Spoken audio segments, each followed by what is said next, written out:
According to the recording of the Mbira of Southern Africa, a case for establishing empirical acoustic-based recording methods of traditional instruments, the Mbira is a member of the Lamophone family, and it originated in diverse and numerous African countries.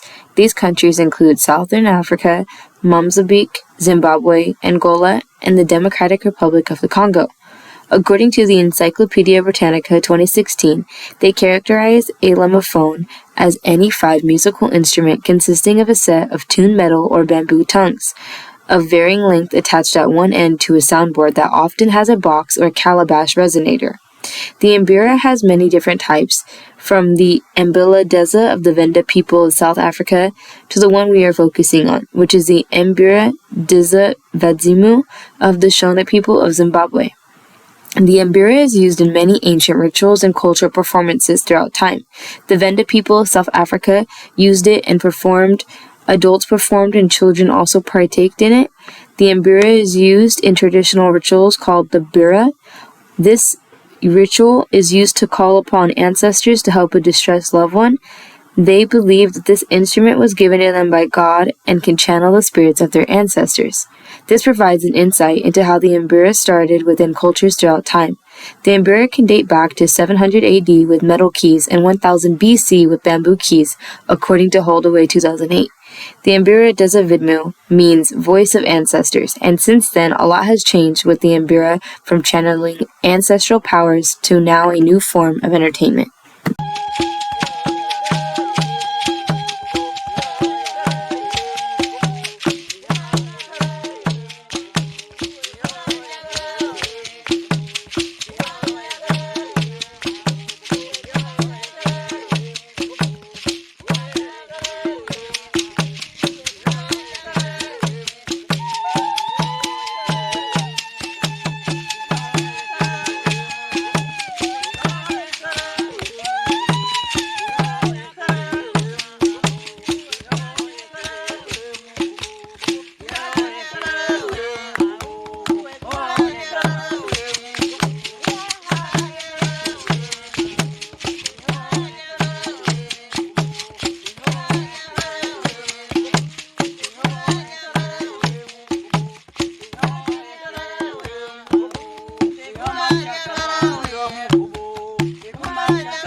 Part 2, we'll look at traditional songs and modern artists who use the Mbira and kalimba and how their musical traits create artistic meaning within wider cultural and political contexts.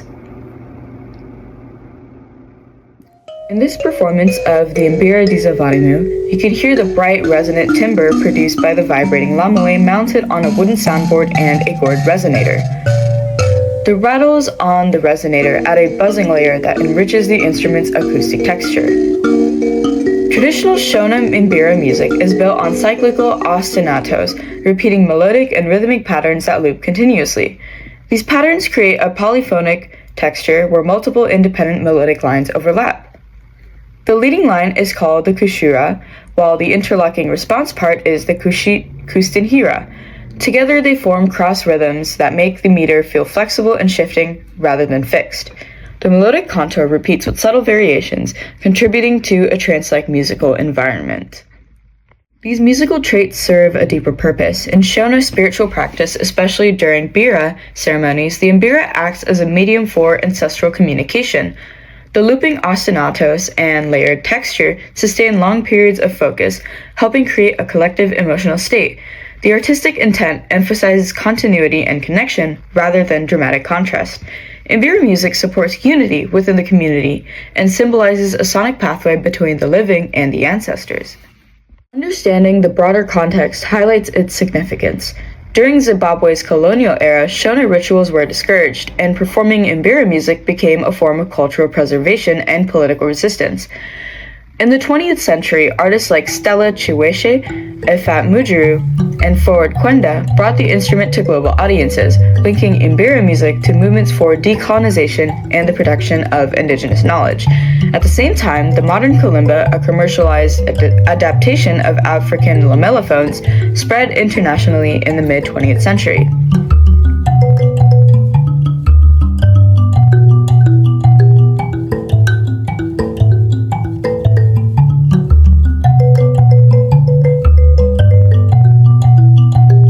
Today, musicians use the kalimba in film soundtracks, ambient music, and modern compositions. Artists like Laraji and bands such as Earth, Wind, and Fire incorporate it for its resonant timbre and melodic percussive qualities. These examples show how musical structure, cultural meaning, and historical context overlap in Mbira and kalimba music. In part 3, we'll explore how these instruments continue to evolve and influence global music today.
Today, the Mbira and kalimamba are used globally in traditional African ceremonies, contemporary music, education, and even as a therapeutic instrument worldwide, with their prevalence and modern adaptations over hundreds of years. According to Dr. Stan Flolek from the Australian Museum, Florek mentions how the Mbira was often used as a way to guide spirits for religious practices such as weddings, funerals, and honoring those present and deceased. This was their way of projecting the musical sound spiritually.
Over time, the instrument spread across other cultures and evolved in design, leading to the modern kalimba, which was popularized internationally in the mid-20th century.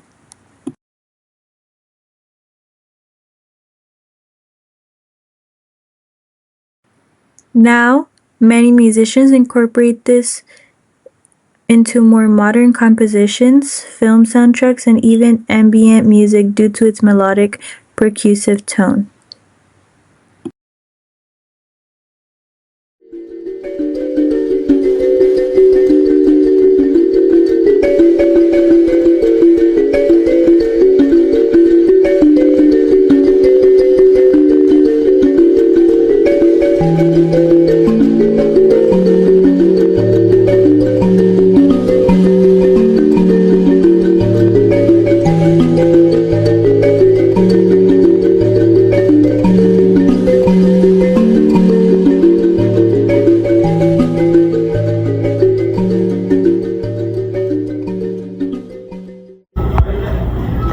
As our podcast draws to a close, we have journeyed through the distinct differences, profound similarities, and deep-rooted origins of the Mbira and the Kalimba. While to the untrained eye they may appear as nearly identical, possessing the enchanting metallic shimmer, our exploration has revealed a fundamental truth. In the world of music, there is no such thing as an exact same instrument. Each carries the fingerprint of its culture and purpose. The Mbira is so much more than an instrument. It's a sacred technology, a resonant key that unlocks a direct line to the ancestors who first breathed life into this profound work of art. It's not merely heard, but a felt spiritual connection connecting the present to the past in the ceremonies and rituals of the Shona people of Zimbabwe. To play the Mbira is to participate in centuries-old dialogue, to add your own voice to the timeless course of the spirits. It is the unwavering root, deeply anchored in the soil of its origin. The Kalimba, in its beautiful evolution, is the branch that has reached out to the world. It took the ancient, hauntingly beautiful sound of the Mbira and made it portable, both physically and culturally. It became a vessel carrying the ancestral echo across oceans and into the hands of musicians everywhere. From a folk singer's campfire to a film composer's studio, the Kalimba has democratized this ancient sound, becoming a beloved tool for creative expression on a global scale. The story of these two instruments is ultimately a powerful narrative of a journey from the sacred to the global. The Mbira remains the guardian of tradition, the enduring soul of the Shona culture. The Kalimba is worldly ambassador, ensures that the voice of the metal tongues is not confined but shared. From its foundational role in traditional ceremonies to its versatile presence in modern music, this family of instruments has proven its incredible versatility and enduring appeal, captivating the human spirit not just for centuries, but for thousands of years. They remind us that both music is both a prayer and a passport, capable of grounding us in tradition while simultaneously setting our souls adrift on a universal current of sound.